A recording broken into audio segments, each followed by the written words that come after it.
I've been holding this story inside for years, but recent events have made me realize I need to share it. Maybe it'll help someone else who's going through something similar. It's long, so I'll break it into parts. Growing up, everything in my life revolved around reputation. My parents were both teachers at Riverside Prep, one of those prestigious private schools where politicians and CEOs send their kids. Mom taught AP English, Dad was head of the mathematics department, and their status at the school was everything to them. "Cindy, remember who you are," Mom would say whenever I did anything slightly out of line. "You're a teacher's daughter. People are always watching." I can't count how many times I heard that phrase growing up. It was like a mantra in our house, right up there with "straight A's aren't an achievement, they're an expectation, and your behavior reflects on all of us." I was their only child, their perfect little project. They monitored everything, my grades, my friends, my clothes, even my posture at dinner parties. Looking back, I should have seen the signs of how controlling they were, but when you're raised in that environment, it all seems normal. Things really started looking up in my junior year of high school, when I began dating James Mitchell. His father owned half the real estate in our city's downtown, and his mother was on the school board. My parents were ecstatic. "This is exactly the kind of connection we've been hoping for," Mom told me one night while I was doing homework. "The Mitchells are such a respectable family. And James is so focused on his future." Dad nodded along, adding, "Just think, Cindy. If things work out, you could have such a wonderful life ahead of you." James and I actually got along great at first. He was smart, funny, and seemed to understand the pressure of having parents with high expectations. We'd spend hours talking about our plans for the future. He wanted to go into commercial real estate like his father, and I was planning to become a financial analyst. "We could be such a power couple," he'd say, half joking, but not really. The real estate mogul and his brilliant financial advisor wife. Our parents loved to get together for dinner, planning our futures while we sat there, nodding and smiling. Everything was perfect on the surface. Just like they wanted it. I graduated as valedictorian, got accepted into Winston College's prestigious business program, and started my freshman year with James at the same school. Our parents couldn't have been prouder. They'd achieved their goal, their daughter was on track for the perfect life they'd planned. College life started out exactly as planned. James and I both threw ourselves into our studies at Winston, and everything felt like it was falling perfectly into place. My business analytics professors praised my work, and I was maintaining that perfect GPA my parents expected. James and I spent most of our free time together, and our relationship grew more serious. By the middle of sophomore year, we'd become intimate. It felt like a natural progression. We'd been dating for almost 3 years at that point, and we talked about marriage after graduation like it was a foregone conclusion. I was 19, in love, and thought I had it all figured out. Then came the morning sickness. At first, I tried to convince myself it was just stress or a stomach bug. But after 2 weeks of running to the bathroom between classes, I couldn't deny it anymore. I bought 3 different pregnancy tests from a pharmacy across town, not wanting to risk running into anyone I knew. I still remember sitting on my dorm room floor, staring at those little pink lines. Positive. All 3 of them. My hands were shaking so bad I could barely text James to come over. "You're what?" His face went pale when I told him. No. This can't be happening. Not now." "I know it's not ideal timing," I said, trying to stay calm. "But we can figure this out together. We've always talked about having a family eventually." "Eventually," James cut me off. "Yeah, after college, after I've taken over Dad's business, after we're married and established. Not now. Do you know what this would do to my future?" I felt like I'd been slapped. "What about our future?" "There's only one solution here," he said, pacing my small dorm room. "You need to get an abortion. We can't have a baby now. It would ruin everything." "No," I said firmly. "I won't do that. This is our child." "My parents will cut me off if they find out about this," he interrupted. Everything I've worked for will be gone.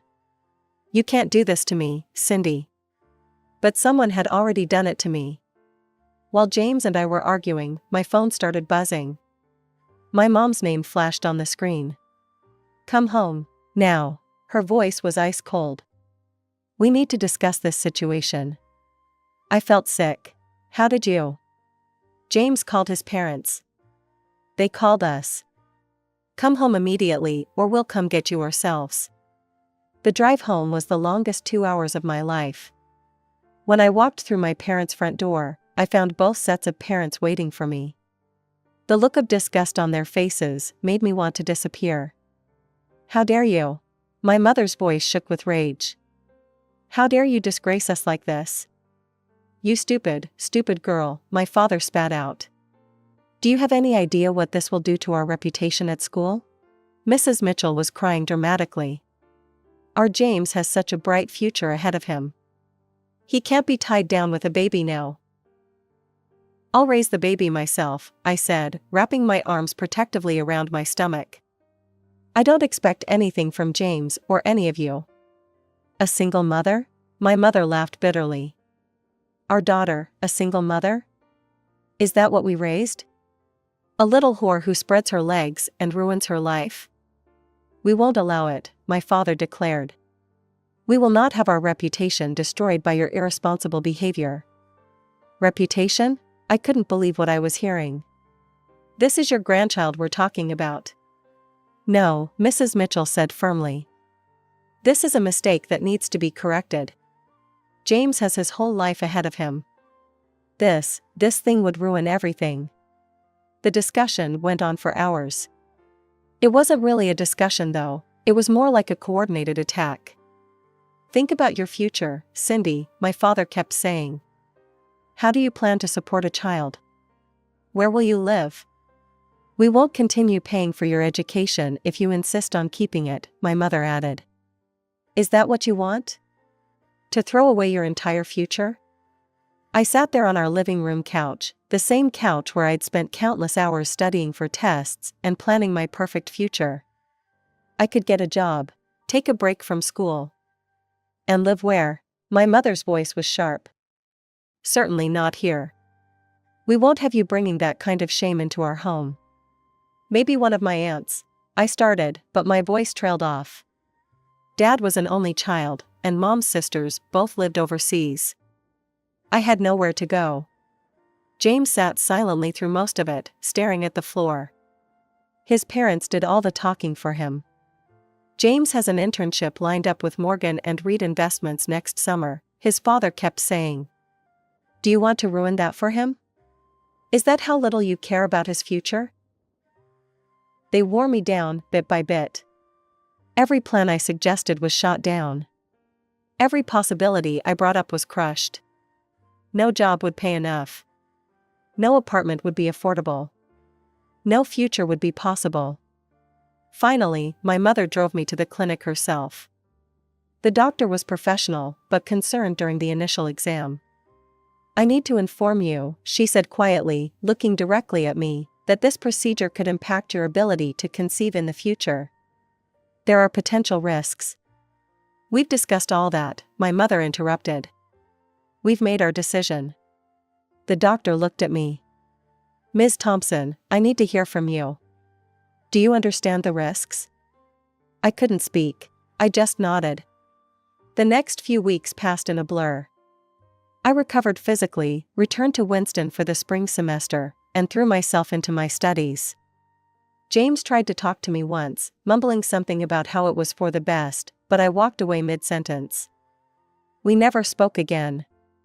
During spring break, instead of going home, I got a job as a barista at a coffee shop near campus. I picked up shifts during every holiday after that. My parents didn't object, they seemed relieved not to have me around. As long as I maintained my GPA and didn't cause any more problems, they were content to keep paying my tuition. We're glad you finally came to your senses, my mother said during one of our brief phone calls.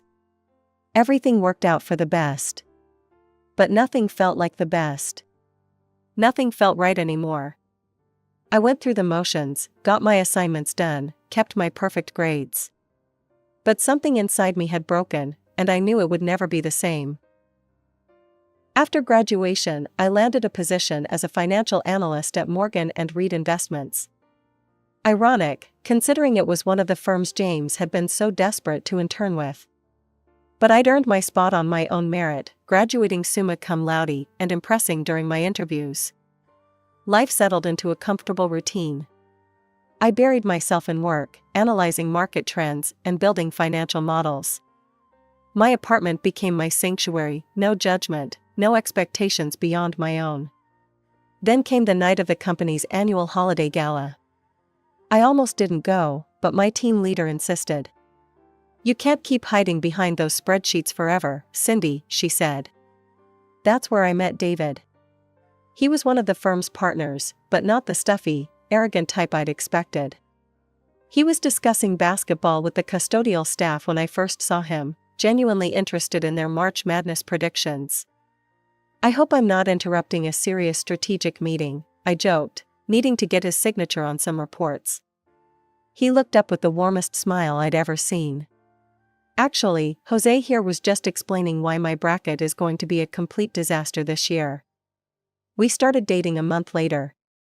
David was different from anyone I'd ever known, genuine, kind, and completely unconcerned with status or appearances. When he proposed a year later, it was over takeout Chinese food in my tiny apartment. "I don't need a big wedding," I told him. "Just us." And that's what we did.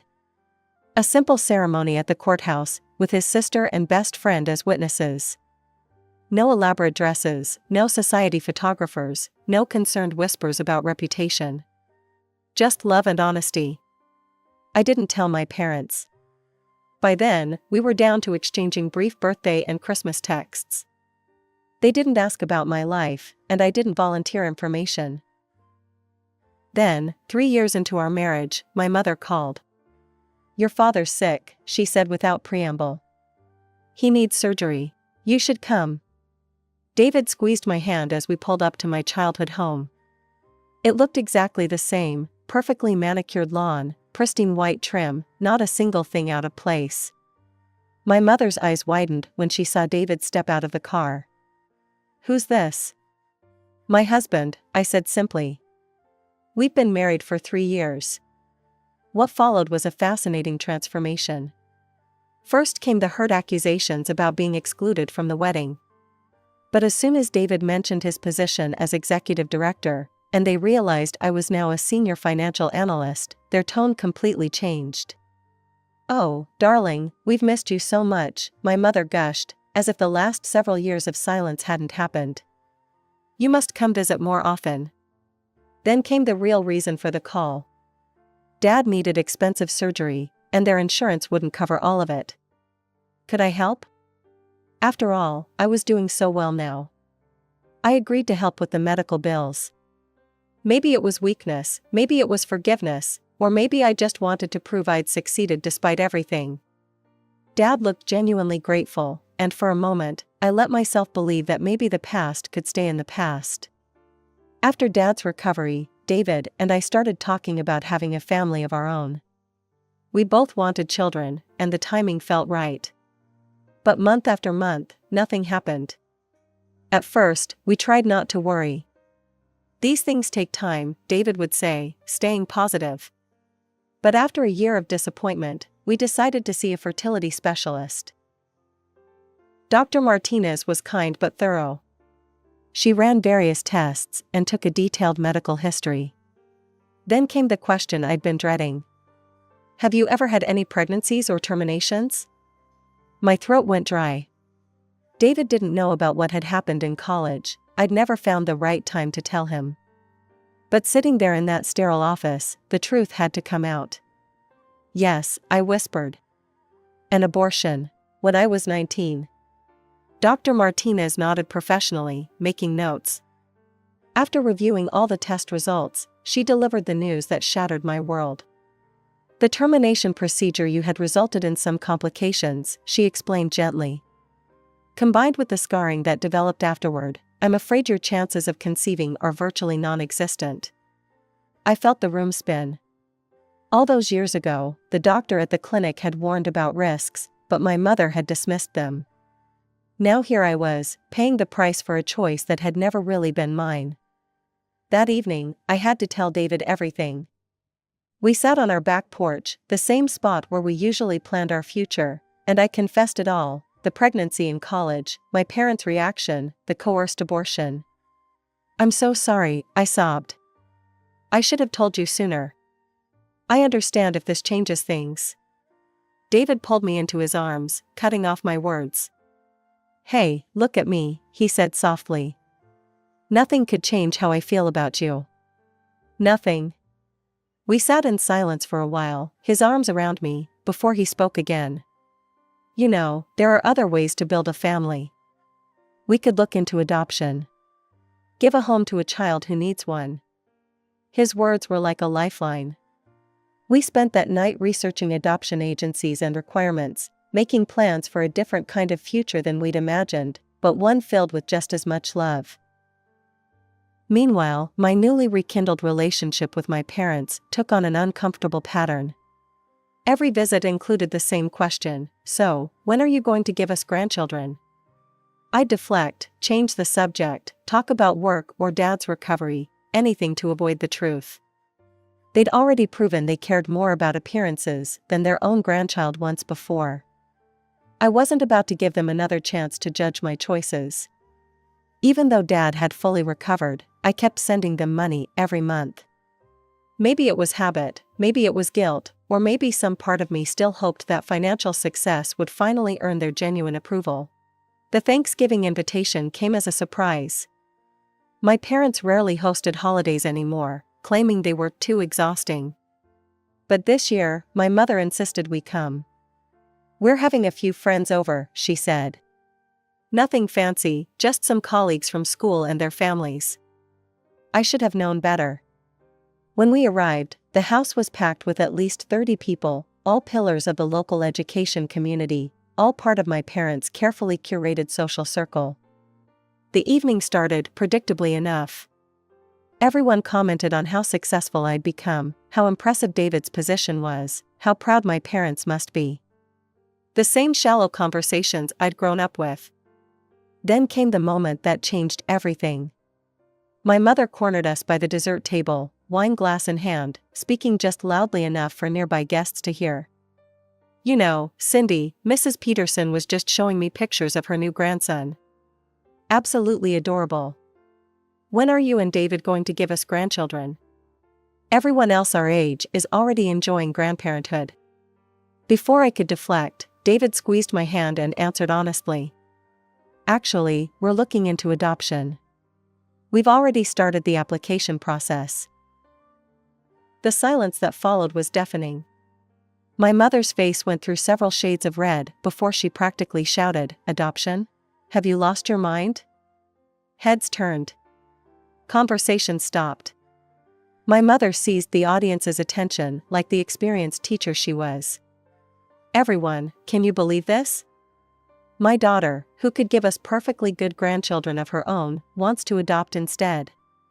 "Mom, please," I hissed. "This isn't the time or place." Dad stormed over from his position by the fireplace. "What's this nonsense about adoption? Are you trying to embarrass us again? Do you have any idea what kind of background these children come from? Drug addicts, criminals, mentally ill parents, is that what you want to bring into this family?" "You're making a scene," I said firmly. "This is a private matter." But the damage was done. My parents' friends, loosened by holiday drinks and encouraged by my parents' reaction, started chiming in. "You really should have your own children, dear," Mrs. Peterson offered. "You never know what you're getting with adopted kids." "My cousin's friend adopted," another guest added. "Terrible mistake. The child had all sorts of problems." "Think about your family legacy," someone else called out. My parents stood there nodding along, clearly pleased that their social circle was backing them up. The same smug expressions they'd worn all those years ago, when they'd had others gang up on me about my pregnancy. Something inside me snapped. "You want to know why we're adopting?" My voice cut through the murmur of judgmental whispers. You really want to know? Fine, I'll tell you all exactly why. The room went deadly quiet. I could see the warning in my mother's eyes, but I was done protecting their reputation. I can't have children because of complications from an abortion I had when I was 19. An abortion that you, both of you, forced me to have because you were more concerned about what the neighbors would think than about your own daughter and grandchild. Someone gasped. Mrs. Peterson's wine glass froze halfway to her mouth. You threatened to kick me out, cut off my education, leave me with nothing unless I took care of the problem, I continued, my voice shaking but clear. The doctor warned there could be complications, but Mom, you remember what you said? We've made our decision. Not me. We. You and Dad and the Mitchells, all deciding what would happen to my body, my baby, my future. I turned to address the shocked faces around the room. So yes, we're adopting. Because thanks to my parents' desperate need to maintain their precious reputation, that's my only option for having a family now. The silence that followed was deafening. Then my mother did something I should have expected but still caught me off guard. She went on the attack. How dare you, she shrieked. How dare you come into my home and tell such vicious lies? You ungrateful girl. She turned to her guests, hands trembling. She's lying. She's always been troubled, always trying to blame others for her mistakes. She got herself into trouble and had an abortion without even telling us until after the fact. We would never. Are you serious? I cut her off. You're really going to stand there and lie? In front of all these people? David, show them the medical records. My husband pulled out his phone where we'd saved copies of my old medical files, documentation I'd gotten from the clinic for our fertility specialist. But before he could pull them up, my mother completely lost it. Get out, she screamed. Get out of my house right now. You've ruined everything, again. Just like you always do. Get out. As David and I walked to the car, I could hear my mother trying to do damage control inside, her voice high and panicked as she offered more drinks to her guests. My father didn't say a word, he just stood there, silent as always when it really mattered. The drive home was quiet. David held my hand the entire way, not pushing me to talk, just being there. When we finally got home, I went straight to my laptop and canceled the automatic monthly transfer to my parents' account. It took exactly 2 months for my mother to call. I was in the middle of reviewing our home study paperwork for the adoption agency when her name appeared on my phone screen. I almost didn't answer. But part of me wanted to hear what she could possibly have to say after Thanksgiving. The Petersons withdrew their son from the school, she began without even a hello. Mrs. Chen isn't inviting me to her book club anymore.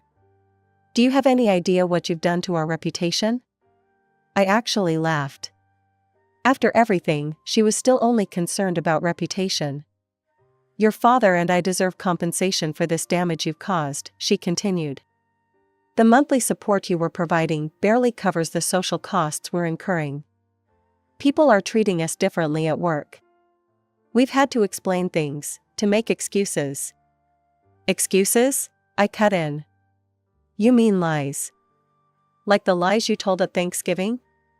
Or the lies you've been telling yourselves all these years about what you did to me? We did what was best for you. And this is how you repay us? By spreading vicious stories and then cutting us off financially? What was best for me? My voice was steady now, calmer than I'd ever been when speaking to her. Do you know what David and I did last week?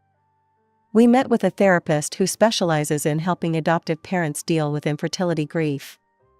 She helped me understand something important. What you did wasn't just about the abortion. It was about control. It's always been about control. Don't you dare. The money was just another form of control, I continued. As long as I was paying you, you felt like you still had power over me. Well, that's done now. I'm done. You ungrateful little. I'm blocking your number after this call, I said. Both of yours. David and I are in the final stages of our adoption home study. In a few months, we'll hopefully be matched with a child who needs a home. A child who will never have to worry about family reputation being more important than their well-being. A child who will be loved unconditionally. You're making a huge mistake, she hissed.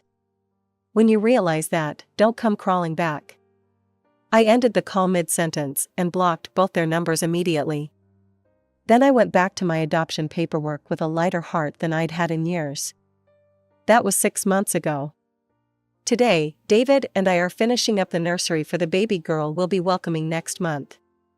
Her birth mother chose us specifically because of our story. She wanted her daughter to be raised by parents who understood that love is more important than appearances. Sometimes I think about my parents, about what they're missing out on.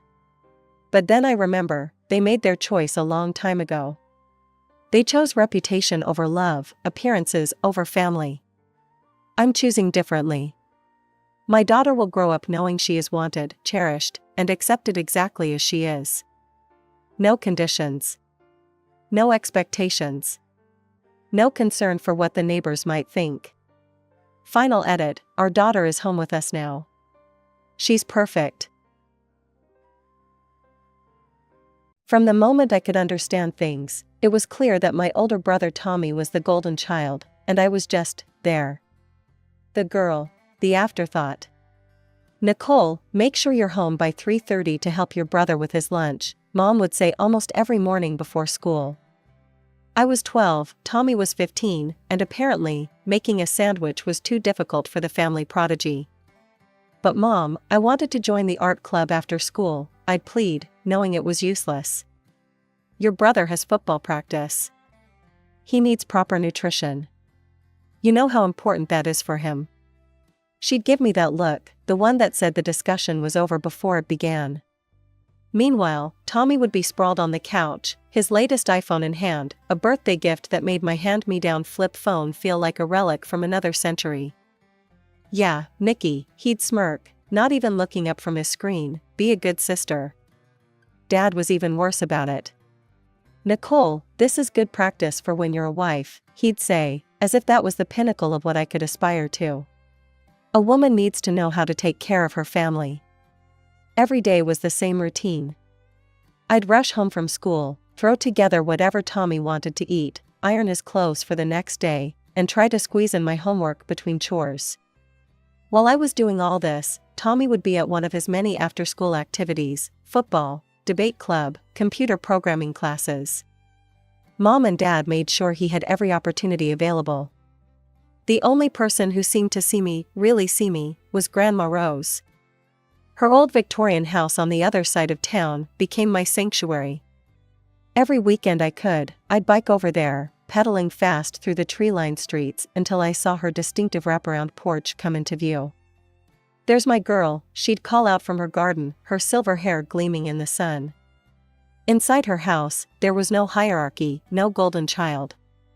Just warmth, cookies, and the kind of love that didn't come with conditions. Grandma Rose's house was like something out of an old movie, all creaky floorboards, carved wooden banisters, and rooms full of fascinating treasures. Sure, the wallpaper was peeling in places, and some of the windows stuck when you tried to open them, but I loved every imperfect inch of it. It felt more like home than our pristine suburban house ever did. What made it special wasn't just the building itself, but how Grandma treated us when we were there. Whether it was Christmas, birthdays, or just a regular weekend visit, Tommy and I always got the same treatment. Same size cookies, same loving hugs, same thoughtful gifts. It drove Tommy absolutely crazy. I'll never forget the day it all came to a head. It was Tommy's 16th birthday, and Grandma had gotten us both new tablets, nice ones, but identical. Tommy took one look at his and exploded. Are you kidding me? He stood up, face red with anger. Nicole gets the exact same thing as me? On my birthday? Grandma Rose sat calmly in her antique armchair, hands folded in her lap. Tommy, dear, I love you both equally. But that's not fair, he was practically shouting now. Mom and Dad always give me better stuff. They know I deserve it. I'm the one with the grades, the sports achievements, the future. Nicole just exists. I felt like I'd been slapped, but before I could say anything, Grandma Rose stood up. She wasn't a tall woman, but in that moment, she seemed to tower over all of us. Thomas Michael Parker, her voice was quiet but sharp as a knife. You will not speak about your sister that way in my house. Or anywhere else, for that matter. I will not allow it. Tommy stormed out, slamming the front door so hard that Grandma's collection of china teacups rattled in their cabinet. I expected that to be the end of it, but it wasn't. The next day, Grandma showed up at our house unannounced. I sat at the top of the stairs, listening to her talking to Mom and Dad in the living room. Her voice carried clearly, "The way you're raising these children is unacceptable. The favoritism needs to stop." "Mom, we're doing what's best for both of them," my mother tried to argue. "Really? Is that what you call it?" Grandma's voice was cold. "Well, if you want my continued financial support for their upbringing, things need to change." I couldn't believe what I was hearing. Later that night, I overheard Mom and Dad talking in their bedroom. "We can't afford to lose her money," Mom was saying. "We need it for Tommy's college fund, for all his activities." "I know," Dad sighed. "We'll have to play along. Give Nicole some stuff too. Keep your mother happy." Suddenly, everything changed. Within a week, I was enrolled in the piano lessons I'd been begging for since I was 10. A new iPhone appeared on my bedside table. My parents started asking about my day at dinner. The next time I visited Grandma, she was tending to her roses in the garden. She looked up at me with a knowing smile. "You know, dear," she said, pruning shears in hand, "I get detailed reports of how every penny of my support money is spent. Your parents seem to be making much better choices lately, don't you think? It's a strange feeling when you realize your parents' love comes with conditions."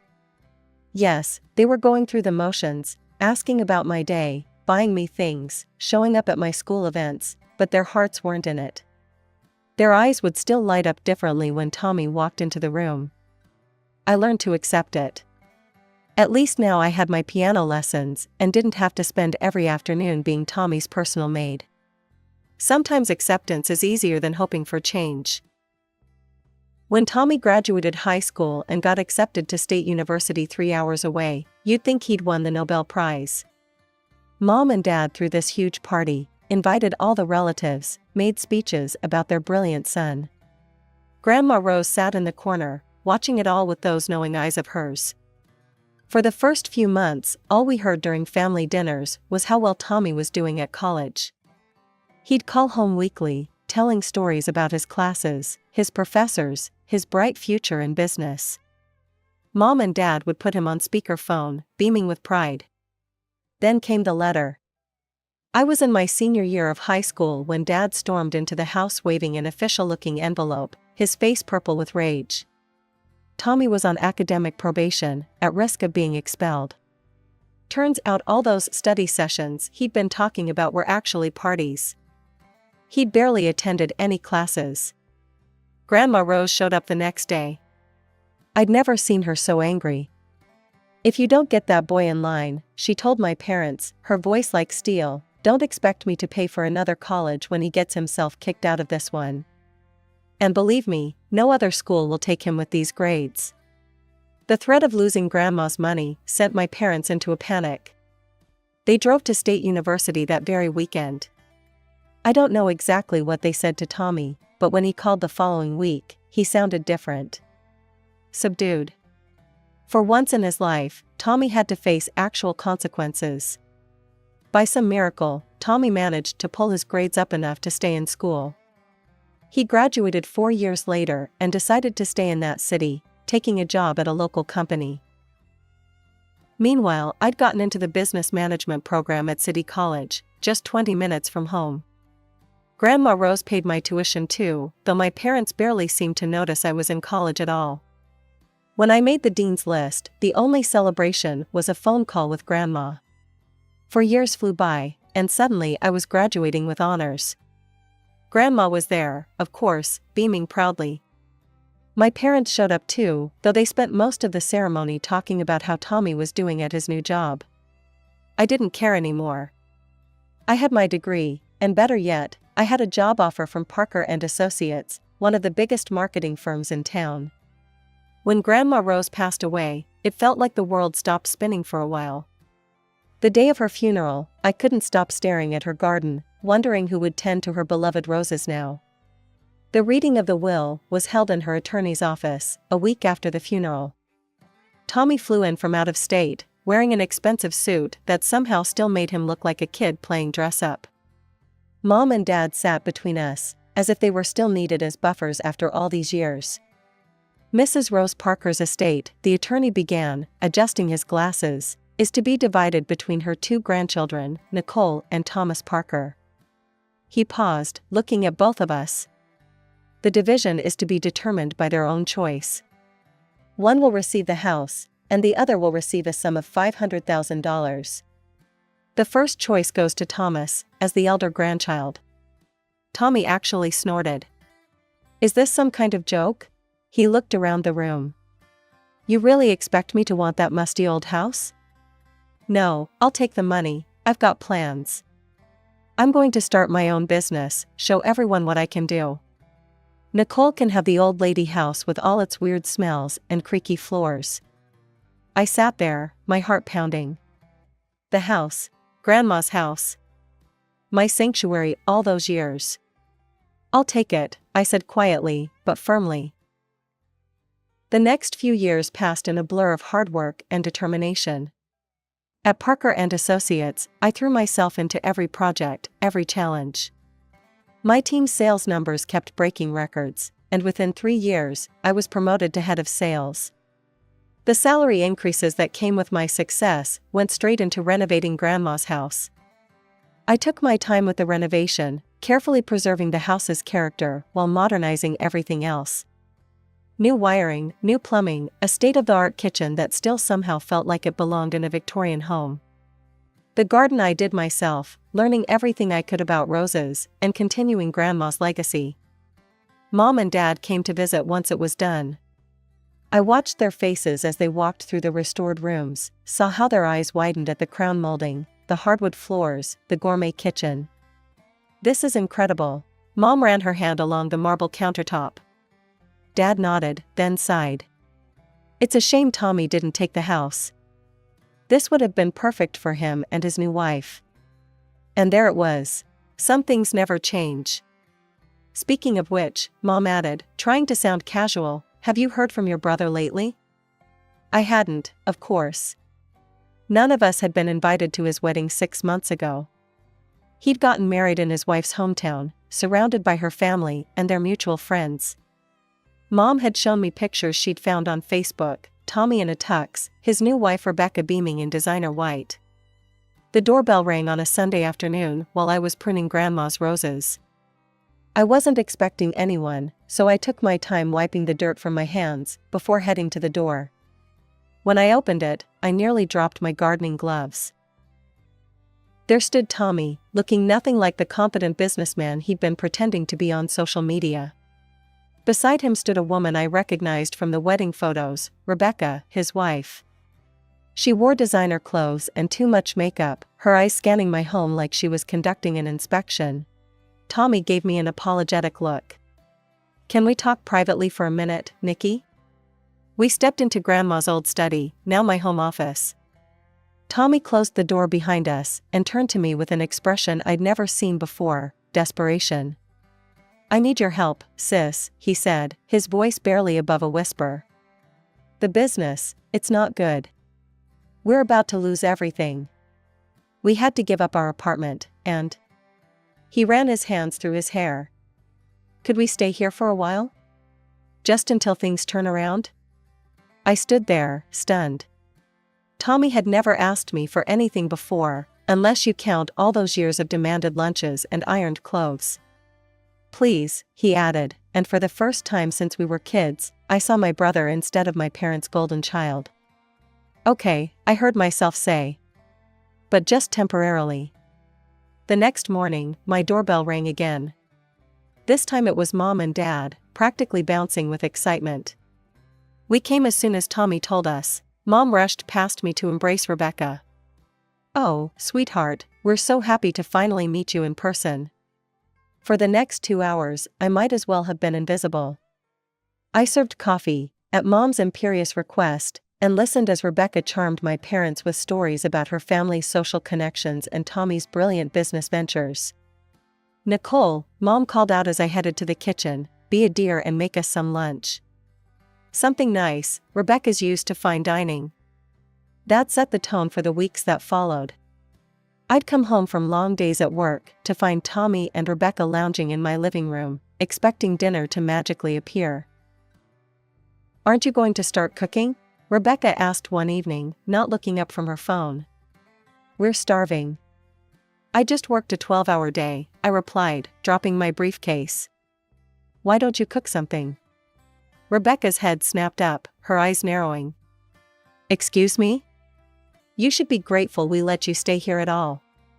The least you could do is cook decent meals." I turned to Tommy, confused. He pulled me into the study again.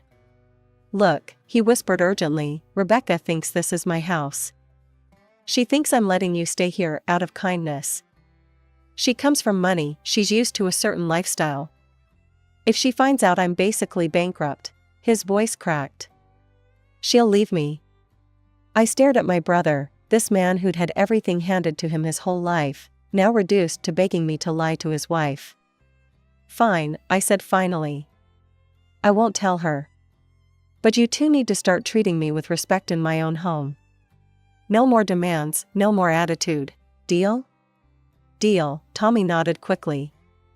"Thank you, Nikki. I mean it." True to his word, Tommy's demands for home-cooked meals stopped. Instead, I'd come home to find takeout containers from the city's finest restaurants scattered across my kitchen counter. Rebecca would be lounging on my sofa, picking at pad thai or sushi, barely acknowledging my presence. I didn't ask questions. Honestly, I was just relieved not to be playing chef after long days at the office. I settled into my own routine, grabbing dinner from the casual cafe near work. The arrangement seemed to be working. They stayed out of my way, I stayed out of theirs. Then came the phone call. "Nicole?" Mom's voice had that tone, the one she used when she was about to demand something. "We need to discuss the restaurant bills. Tommy told us you'd cover the expenses at the end of the month. It's nearly $3,000. I nearly choked on my coffee. "Excuse me?" "Well, you can't expect them to starve," Mom continued, as if this was the most reasonable thing in the world. "Tommy said you agreed to handle their food expenses since they're going through a rough patch. I've been putting it all on my credit card. I'll text you the account details for the transfer." I hung up. My hands were shaking as I pulled up my text messages and sent one to Tommy, "Come to me, now." He must have heard something in those 2 words, because he appeared in my study within 15 minutes.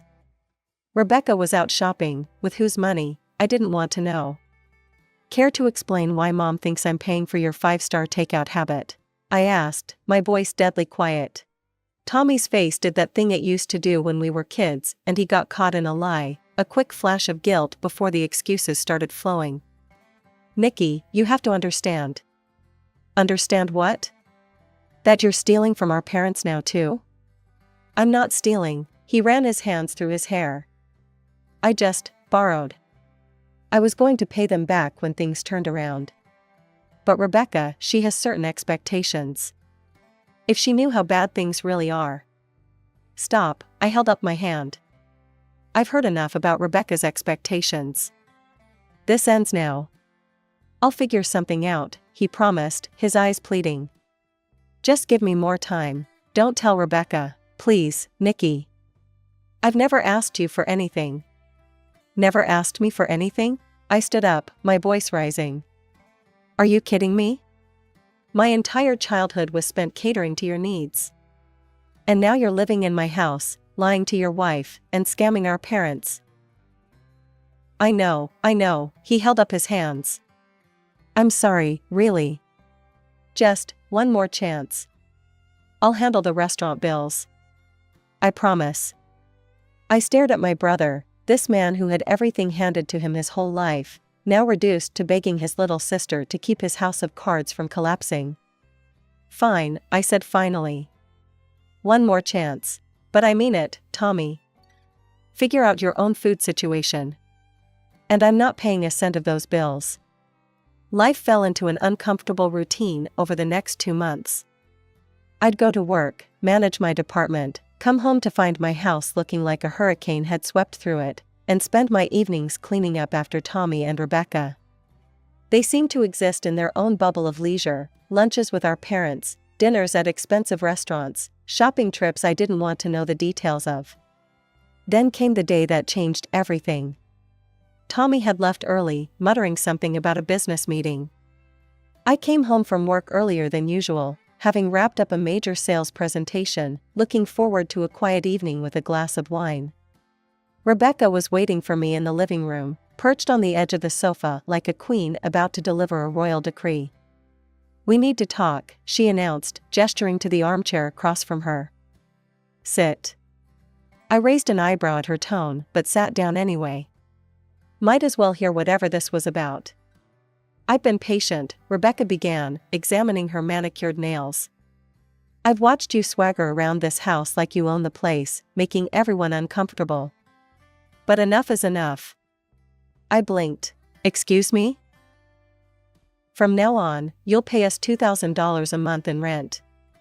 That's more than fair, given the neighborhood." She smiled tightly. "And you'll resume cooking and cleaning duties.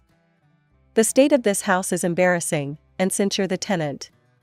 I couldn't help it. I started laughing. Not a polite chuckle, but full-blown, tears in my eyes laughter. Rebecca's face darkened. "What exactly is so amusing?" I wiped my eyes, trying to catch my breath. "Rebecca, honey, there seems to be a misunderstanding. This is my house, I own it. Your husband is living here because I took pity on him when he came begging at my door." The color drained from her face. "You're lying." "Call him," I said, leaning back in my chair. "Go ahead.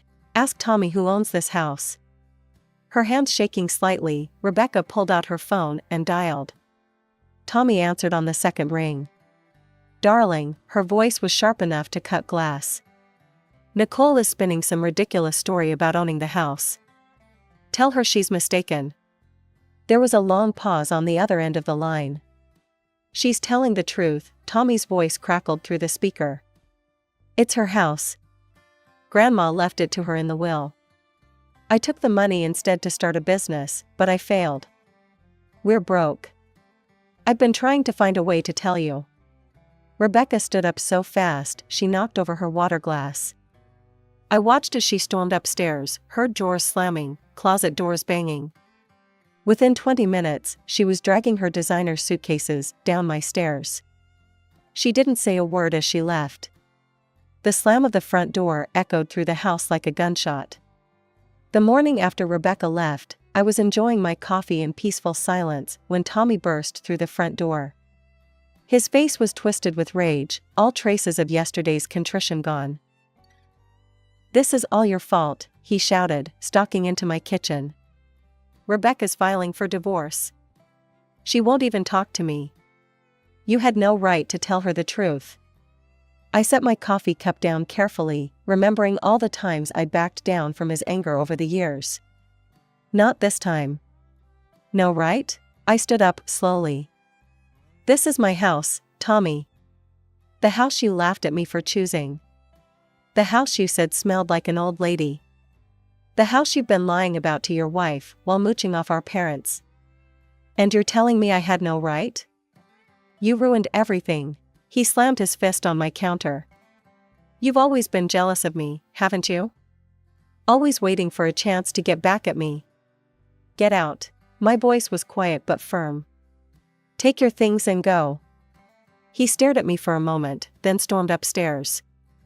I listened to him throwing things around in the guest room, probably breaking something expensive. I didn't care. When he came back down with his bags, he gave me one last venomous look. I had exactly 1 hour of peace before my phone rang. Mom's name flashed on the screen. "How could you do this to your brother?" She didn't even say hello. "He's devastated.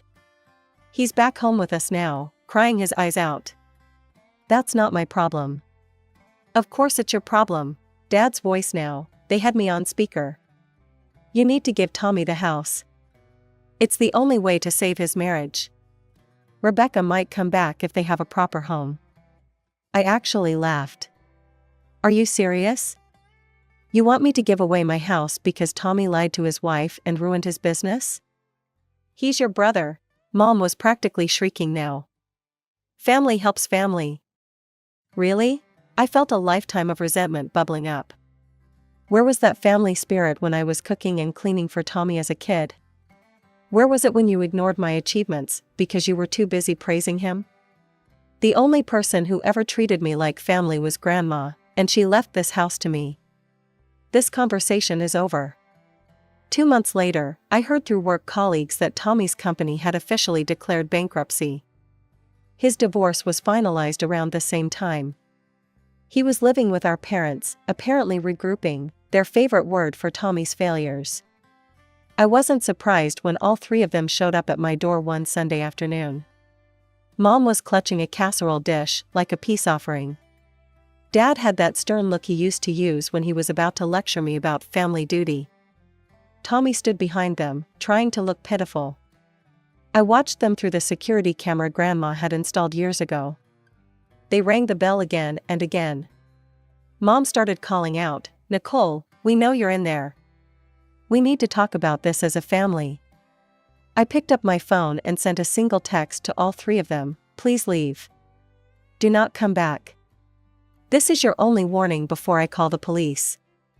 They left eventually, but not before Mom left the casserole on my porch with a note about forgiveness and family obligations. I donated the casserole to the homeless shelter down the street. These days, my life is peaceful. I tend to Grandma's roses, which are blooming more beautifully than ever. My career is thriving. I made Executive VP last month. I feel good, and it's all thanks to Grandma.